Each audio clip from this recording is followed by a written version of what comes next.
where's your audience? There's no point in putting it on TikTok if they're not on TikTok.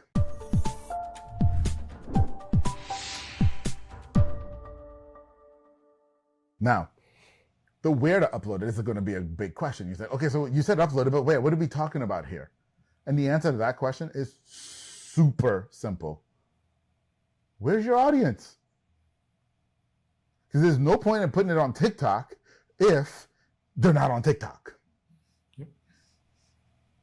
0 point.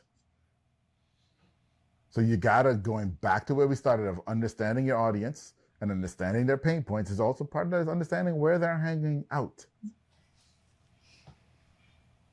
That's where you put your content. That's where you put your content. Now, for us, video has to start on YouTube. We put all video on YouTube and then wherever else audiences go. And there's lots of reasons for that, but we put everything on YouTube and then primary channel. Those are our rules. Yeah.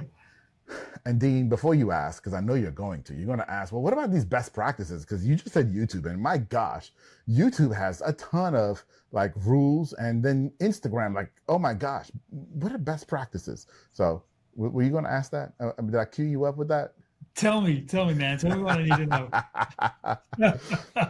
You see, y'all, we're like in sync. I saw it in Dean's eyebrow that this is where he was going next.